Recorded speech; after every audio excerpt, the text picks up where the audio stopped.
It is time for Around the 412 with Smitty and Tyler.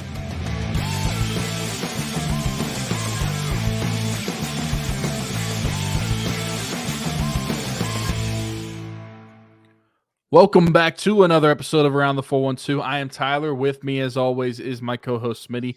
Be sure to go follow us on all of our social medias at Around the 412. And you know what? I'll throw on our personal socials as well.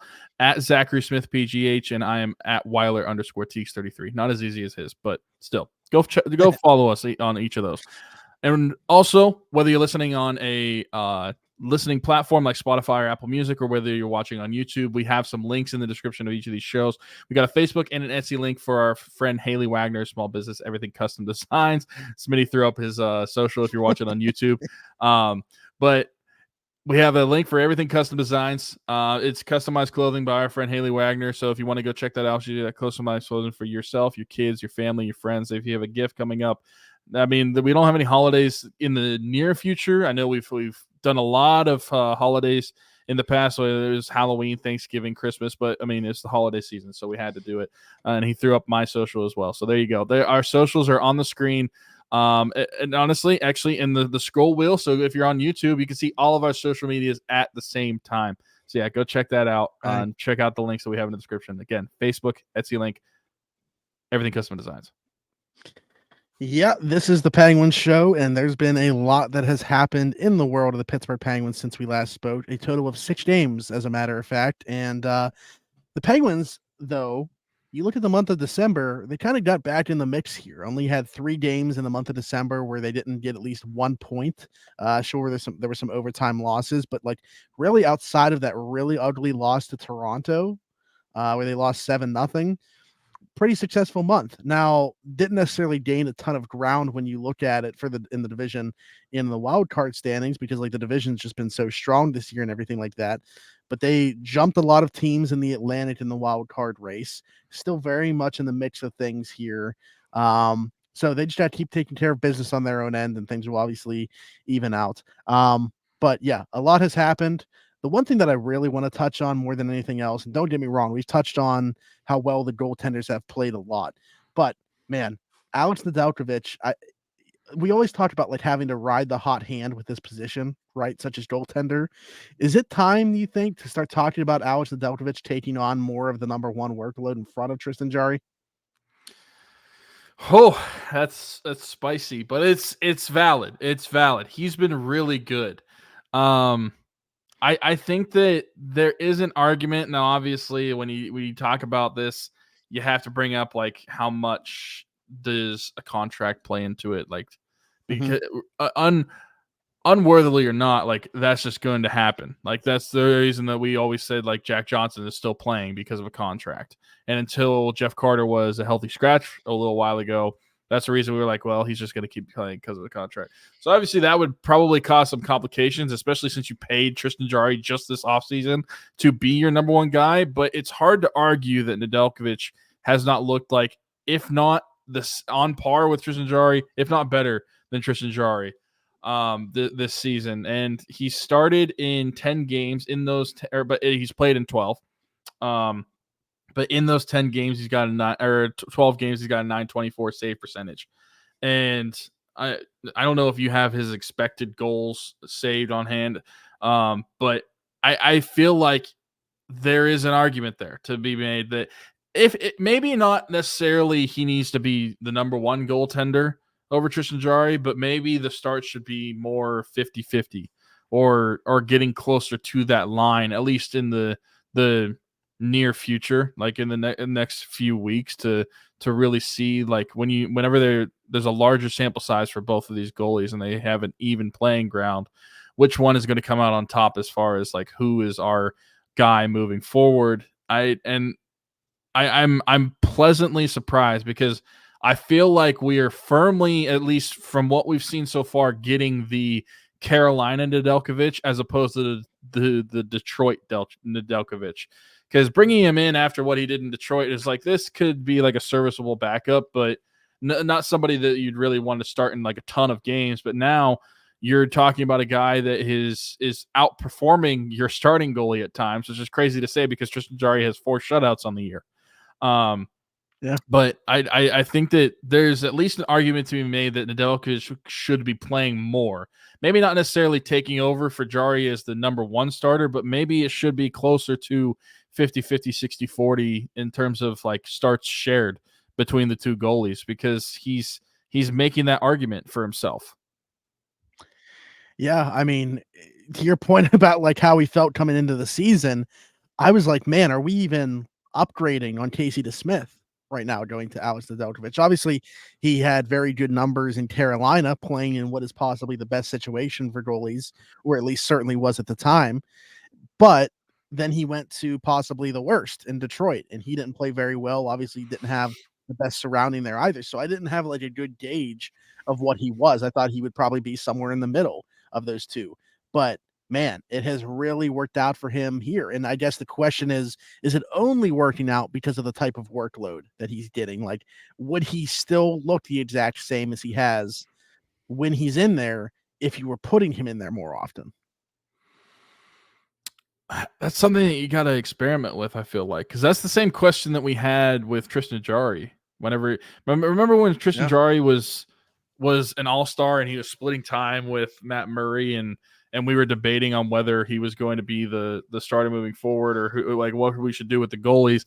And then I believe we talked about it with Jesse Marshall, actually. They're talking about how like he's never really played that many games in a season before. So to see his play dip whenever he was starting 55 plus games in a season, that wasn't necessarily surprising to him that was going to be the case when it comes to Jarry. Now, maybe that could be the same with Nedeljkovic, maybe not. But I think that if you're the Penguins, and like you were saying, that even in these games where they haven't made up a ton of ground, but they've still been winning, you need every point matters, and you need to do the best thing for your team. And if that is playing Nedeljkovic more, then I'm all for it. I think they need to figure out a good ratio for how they're going to start each of these goalies. And if it doesn't work and he starts to dip a little bit, then you can play Jarry more like you are right now. But I think if you're wanting to get the most out of your team, most points out of your team that you can, because of how tight this race is going to be to the playoffs. I mean, it's crazy that we're just in the beginning of January and we're already talking about like a race to the playoffs because of how tight things are right now when it comes to the East and especially the Metropolitan Division. I think that you have to do what's best for your team. If that's playing Nedeljkovic more, then do it, because as of right now, I think he's at least earned the opportunity to showcase himself more in some of these games. Yeah, I mean, I'm very curious as to what that looks like. I think that you gotta use the word experiment, and I think that's probably the right word to use here, because I'm very curious as to what that looks like going forward. An experiment that has not paid good dividends for the Penguins, and I feel like we're kind of harping on it now, but recently demoted to the third pairing now, Ryan Graves, here on a 6-year contract. Year one of that has seen him. I don't even know necessarily if the first pairing to the second pairing was necessarily a demotion. I think they were just trying to find a right combination of who should play with Letang and who should play with Carlson. I don't think that they made the right call there with switching him and Marcus Pettersson, but they did. And now we've seen him even switch with POJ, where it looks like, tomorrow's game, or I say tomorrow at the time of recording this, Thursday's game, we're going to see him potentially play on the third pairing with Chad Ruedel. So, yikes is all I can really say about Ryan Graves' tenure so far as a Pittsburgh Penguin. Good thing he's got the anchor of Chad Ruedel to really carry him moving forward. Yeah, that contract through half of a season has looked really bad. Really bad decision by Kyle Dubas.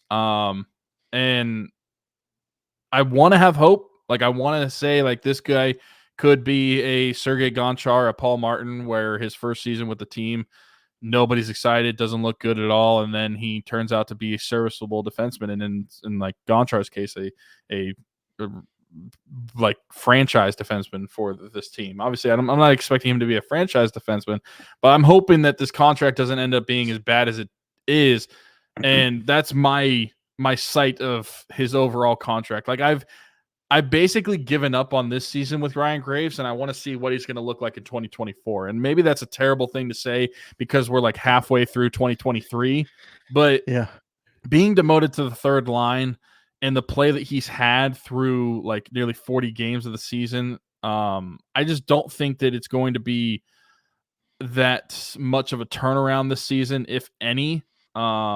Because you've experimented with him on the top line, the second or the top pairing, second pairing, now this bottom pairing. I don't expect to see a ton of change when it comes to Ryan Graves this season. That's why I would, as far as change for him personally, I would expect to see that maybe in 2024. But if you're the Penguins, you just have to do something to minimize the hurt that he's going to cause when he's on the ice. I mean, Ryan Graves even said it the other night, like he can't be a -4, and he was a -4 in the game. He even acknowledged it, so he knows that there's a problem. And it's up to him, not only him, but the Penguins to do what's best and fix that problem. And if that's him being on the third pairing, then so be it. I'm sure he understands why he's there. He's not blind to this. And hopefully they can at least shy him away from ice time being on that third pairing more. But if not, then I wonder if you're going to get to a point where it's like, we just signed this contract to a big hefty or we just signed this defenseman to a big hefty contract, and now we want to healthy scratch him because we can't have him out there. Yeah, I mean, our boy Danny Shirey, Dustin Brown, that guy put out on X today. Somebody asked him, like, is it just, he brought up Paul Martin. Do you think it's like a Paul Martin situation? Just needs a year to adjust. Danny's response was, I don't, because of his current issues, lack of physicality, poor gap control, the passing, etc. Those aren't things that magically correct with more time in the system. I think the front office just missed on their evaluation of him.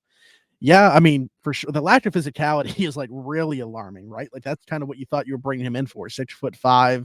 When we had Josh Getzoff on the show, that was kind of why he was pounding the table for a guy like Ryan Graves. I thought like best case scenario and probably what the Penguins were hoping for to happen out of this situation was you are replacing Brian Dumoulin, an aging Brian Dumoulin, very clearly aging Brian Dumoulin, with a younger version of a similar player. I think that they thought they could get the best version of Brian Dumoulin back again in the form of Ryan Graves to play next to Chris Letang. And clearly that just has not happened. I don't know. I can't say that I'm like completely ruling out the idea of him turning it around here, but I certainly can't get on board with just more time in the system magically turning him into a serviceable player.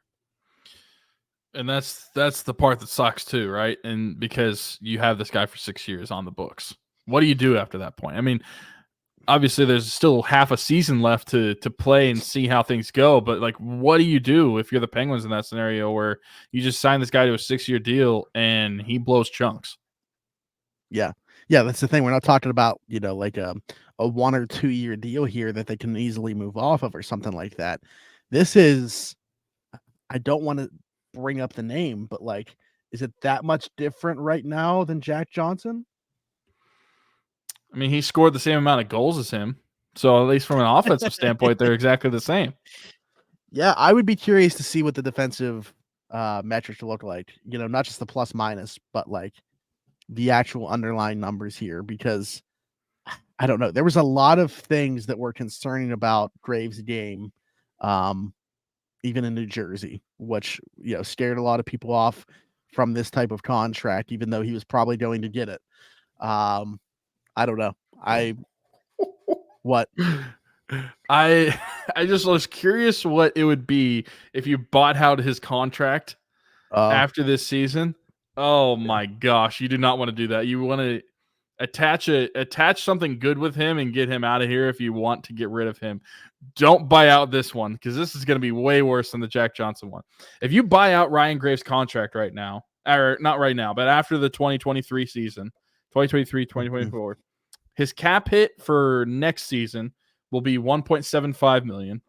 After that, it will be $2.5 million. And then after that, for 2 seasons, it's $3.5 million.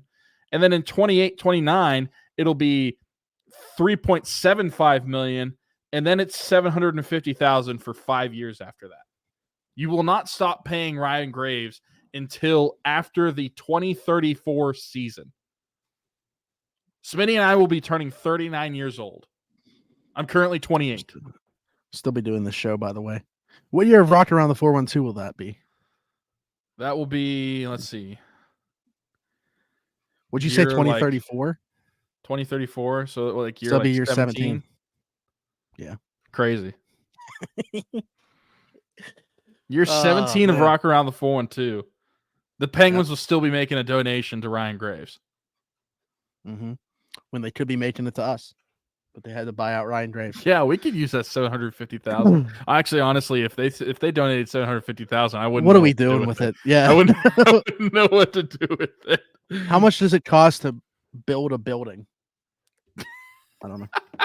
But you see my point. Like, they are in a problem here. Like, you cannot buy out this contract. This is not the Jack Johnson contract where it's going to be a lower buyout. Like, you're paying several $1 million for 5 seasons, and then you're paying $750,000 for another 5 seasons. You can't do that.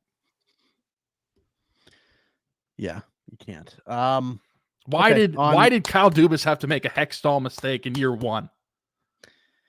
Yeah, I don't know, because I mean, I feel like for what Lars Eller's, what you paid him, like I feel like he's returned decent. He's been good. Like results. honestly, Yeah. like I would say he's been pretty serviceable as a third line center. Yeah, and for the most part hasn't had, like right now he's getting to play with, Drew O'Connor and Puustinen, which I would say are upgrades from what he's had for the majority of the season. So if you keep him with those guys, I think you could see the offensive numbers spike a little bit. But like outside of him and then Carlson, because of what you gave up for Carlson, obviously, like you make that deal every day of the week, despite the fact you're paying him $10 million. I don't know, like Riley Smith has fallen off. He's kind of been a ghost for the better part of a month now. I mean, Nieto's been hurt, so it's hard to say. Achari, underwhelmed, but like I feel like he's been pretty much what you expected. Nedeljkovic has been great, obviously. So like, it's been a mixed bag in terms of the acquisitions for Dubas's first year. Yeah, and I mean we're halfway through year 1, so I'm not going to judge Kyle Dubas yet. But man, that contract's bad. It's an overwhelming, glaringly bad contract. Yeah, that's the thing. It's like if they were in this position, like I'm not judging him based off what the team's results are right now, but a contract like that could hamper their future success as well. That like, I mean, think about it. Like, how easy is how much easier is the conversation? I'm not saying that it's not going to happen. I'm not rolling out the idea of them re-signing Jake Gensel, but I feel like if Ryan Graves isn't here, that's an easier conversation to have. You got more cap space next year. You're getting the same results regardless from whoever, whether it's like John Ludwig, Ryan Shea, POJ, whoever it might be, instead of Ryan Graves. I mean, I don't know. Hindsight's 2020, but I don't think anybody, at least here, loved the move on the surface either, mainly because of the years. Yeah, it's hard for me to really imagine that the Penguins would be in a worse scenario if they did have to start Ryan Shea or Ludwig or even what's that? Who's the dude that they got? Was it from Montreal? Xavier Oulet? Oh, did he come from Montreal? I thought he's been here, but I mean, I know who you're talking about. Yeah, you know who I'm talking about. Like somebody like that. Like would the Penguins really be in a worst case scenario or like worst scenario if they had to roll with that as a defenseman instead of Ryan Graves and they'd never sign that contract? And this is what happens whenever you overpay in free agency, too. I'm sure that the 6-year contract also had to do with it was free agency, and you kind of have to sign who you sign to get your guys. Sure. I mean, and you could say the same thing about Jarry, right? Which I actually didn't even bring him up when I was talking about Dubas's first offseason, but bringing him back. Which for the most part, like I think Jarry's been very good. I think the play of Nedeljkovic has kind of made it seem like Jarry's played worse. So, and maybe fresh in our minds is the performance that we just saw against the Capitals, which wasn't very good from the team in front of him, sure, but also Jarry himself. Yeah. Yeah, no, absolutely. There's a lot of quirks to this team this year. There's a lot of good, but there's a lot of like weird stuff too. It's the exact same conversations though. It's like no matter as bad as things can look, as good as things can look, they are a decent power play away from being a pretty much surefire playoff team. Yeah.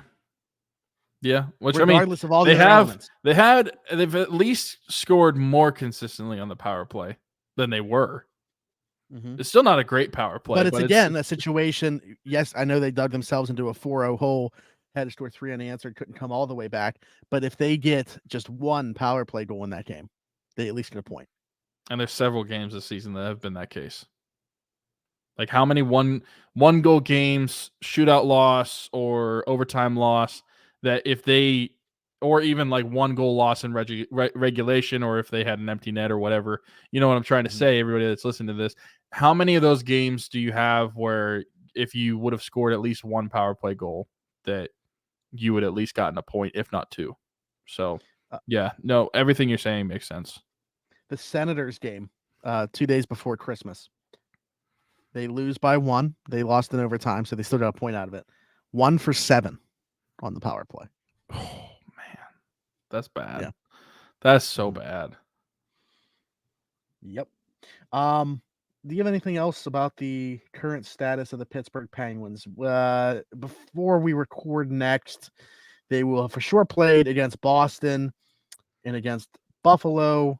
I would say the Flyers too, because that's on Monday. So yeah, probably 3 games to talk about there. Boston, Buffalo, Philly, a good Flyers team, by the way. I don't know if this is a mirage, if they're going to fall off here. But they're playing really well. So yeah, probably 3 games to talk about next week. But anything else on the Penguins? Nothing other than the fact that Sidney Crosby is still one of the best players in the world. And it was surprising to me to learn that Jake Gensel is leading the team in points right now. By 4. Yeah. Not just leading team points. 42 points for Jake Gensel in 36 games. Crosby has 38 and 35. Gino 32 and 36. Yeah, Sid's really fallen off. Yeah. But I mean, man, Gensel making it tough. I mean, it's an interesting case for re-signing him, right? Because a little bit cap strapped are the Penguins, which they seemingly are every season, except last off season, but they still just decided to blow through it anyway, despite what it was on. But you know, if Crosby, how much pull he has in that organization, you know, he's not going to see Jake go anywhere. The other part of it is he's kind of like in a weird timeline where all the older stars of the core, they kind of line up age-wise, but he's not there. He's in a different age gap than those guys. So, like, are you going to have him? Are you going to re-sign him and have him here for long term, knowing that a couple years into this thing, you're probably going to stink? That's a good point. Yeah, that's the only part of it that like makes it a little bit tougher in my mind. I would still like to re-sign him. I would too, but you're talking about, I mean, at least $8 million per season. Mm-hmm. I would. They don't have that. I mean, if he want, and it's about what he wants, right? Like he theoretically could take a discount and get much less than we think. But if he wants, I don't see a way that on the open market he's not getting, man, 9.2. That's what I mean. $8 million might be a discount. Yeah, I would agree. Because you're talking about a guy that has the proven track record in the playoffs too. Like it's not just the regular season where we've seen him perform. And for the arguments about, you know, what he looks like away from Sid, we got enough evidence, in my opinion, of what his numbers look like without Sid. Yeah.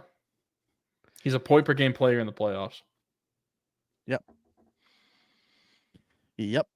So I don't know. I'm interested to see how this whole thing plays out. I know a lot of people have like thrown him onto their, you know, trade targets and stuff like that.